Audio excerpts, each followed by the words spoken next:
ভাষা আন্দোলন থেকে শুরু করে স্বাধীনতা, সব আন্দোলনই শুরু হয়েছে তরুণদের কণ্ঠস্বরে। আজও বাংলাদেশের আপামর জনগণ উন্নয়ন তথা সামাজিক পরিবর্তনে তরুণদের উপরেই ভরসা করে। এরকমই ভরসা করার মতো একটি তরুণ সংগঠন ইয়ুথ এন্ডিং হাঙ্গার। তরুণ শিক্ষার্থীদেরকে নিয়ে 1995 সালে দ্য হাঙ্গার প্রজেক্টের অনুপ্রেরণায় গড়ে ওঠে ইয়ুথ এন্ডিং হাঙ্গার। এই সংগঠনের তরুণেরা তাদের নিজেদের আত্মবিকাশের মাধ্যমে বেড়ে উঠছে। দুভাবে তারা তাদের বিকাশ ঘটাচ্ছে: 1, মানসিকতার পরিবর্তন; 2, নেতৃত্ব দেবার সক্ষমতা। ইয়ুথ এন্ডিং হাঙ্গার একটি বিশ্বাস, একটি প্রতিশ্রুতি এবং একটি সামাজিক আন্দোলন যা তরুণদের নেতৃত্বে পরিচালিত হচ্ছে। নানা রকমের প্রশিক্ষণ তাদের এই স্বেচ্ছাপ্রতি মানসিকতাকে আরও শানিত করে তুলছে।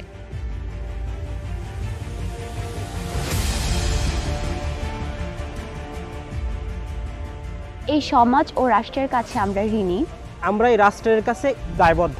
এই ঋণ বা দায় শোধ করার লক্ষ্যেই আমরা তরুণরা কাজ করে যাচ্ছি এবং আমাদের নেতৃত্বের বিকাশ ঘটাচ্ছি। প্রত্যাশা, প্রতিশ্রুতি ও কার্যক্রম শীর্ষ কর্মশালার মাধ্যমে আমরা ইউনিট গঠন করি।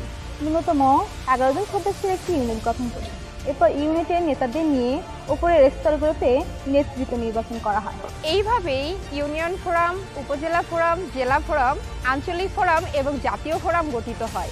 সারা দেশে শিক্ষা প্রতিষ্ঠানগুলো যেমন কলেজ, বিশ্ববিদ্যালয় সহ 1500-এর অধিক ইউনিট সামাজিক দায়বদ্ধতার ভিত্তিতে স্বেচ্ছাশ্রমের মাধ্যমে নানা ধরনের সামাজিক উন্নয়নমূলক কাজ করে যাচ্ছে। ইয়ুথ এন্ডিং হাঙ্গারের সদস্যগণের মাঝে গড়ে উঠছে সামাজিক সচেতনতা। এটা তাদেরকে নানা রকম সামাজিক কার্যক্রমে যুক্ত করছে। তরুণদের গৃহীত এই উদ্যোগগুলোকে আমরা সামাজিক উদ্যোগ পরিকল্পনা বা সোশ্যাল অ্যাকশন প্রজেক্ট, সংক্ষেপে স্যাপ নামে অভিহিত করি। এইসব কার্যক্রম সামাজিক সংকীর্ণতা ও বাধা দূর করার ক্ষেত্রে কাজ করছে। তৈরি হয়েছে ক্ষুধামুক্ত বাংলাদেশ সৃষ্টির সামাজিক আন্দোলন। তারা একটি স্বেচ্ছাপ্রতি আন্দোলনের ধারা সারা দেশে ছড়িয়ে দিচ্ছে। তারা বাল্যবিবাহ ও যৌন হয়রানি বন্ধ, জলবায়ুর পরিবর্তন, তথ্য অধিকার ও সুশাসন, গণতন্ত্র ও সামাজিক সম্প্রীতি গড়ে তোলার মতো কাজ হাতে নিয়েছে। এই উদ্যোগে যোগদানের পূর্বে আমি বুঝতে পারিনি যে আমাদের সমাজ বিশ্বাসের উপর ভিত্তি করে বৈষম্য এতটা গভীর হতে পারে। এখন আমি সমাজে সম্প্রীতি গড়ার পক্ষে কাজ করছি। এই যাত্রায় গুরুত্বপূর্ণ ভূমিকা পালন করছে রাজনৈতিক ও বিভিন্ন ধর্মীয় বিশ্বাসী নেতারা। তাদের সঠিক পদক্ষেপ প্রভাব বৈষম্য এবং সামাজিক বৈরিতার মূল কারণগুলিকে ভালোভাবে মোকাবেলা করছে। ইয়ুথ এন্ডিং হাঙ্গার মূলত একটি সামাজিক আন্দোলন। এলাকায় সংগঠিত তরুণেরা নিজেদের বাস্তবতা বিবেচনায় বিভিন্ন উদ্যোগ গ্রহণ করে থাকে।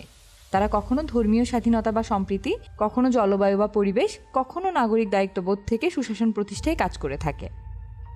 এই তরুণেরা বিভিন্ন সমস্যা যেমন বাল্যবিবাহ, যৌতুক, মাদক ইত্যাদি মোকাবেলায়ও উদ্যোগ নিয়ে থাকে। আমাদের দেশে বাল্যবিবাহ একটা ব্যাধিতে পরিণত হয়েছে। এ বিষয়ে শিক্ষার্থী ও অভিভাবক সহ আমরা সামাজিক সচেতনতা গড়ে তুলছি। জলবায়ু পরিবর্তনের প্রভাবগুলো আমাদের বন্যপ্রাণী, কৃষি এবং মানব স্বাস্থ্যের উপর প্রভাব ফেলছে। জলবায়ু পরিবর্তনের ফলে ক্ষতি কমিয়ে আনার বিভিন্ন পদ্ধতি জানিয়ে দিচ্ছি। এই ক্ষতিগুলো নিরাময়ের ক্ষেত্রে আমরা মানুষের সাথে কাজ করে যাচ্ছি। উন্নয়নের ক্ষেত্রে বাধাগুলোর একটি সামাজিক ম্যাপ আমরা সকলে মিলে তৈরি করেছি এবং দূর করার জন্য পরিকল্পনাও করা হয়েছে। আমাদের দেশে টেকসই উন্নয়নের ক্ষেত্রে সামাজিক সম্প্রীতি ও সুশাসন অত্যন্ত গুরুত্বপূর্ণ। না হলে অনেক ভালো ভালো কার্যক্রমও সফলতা স্বাক্ষর রাখতে ব্যর্থ হবে। এমন সম্মিলিত প্রত্যাশা এবং যৌথ উদ্যোগে আমাদের সমাজ এবং রাষ্ট্রে ইতিবাচক পরিবর্তন নিয়ে আসাই ইয়ুথ এন্ডিং হাঙ্গারের লক্ষ্য, যাতে আমরা গড়ে তুলতে পারি বৈষম্যমুক্ত, ধর্মনিরপেক্ষ এবং মানবিক মর্যাদা সমৃদ্ধ বাংলাদেশ।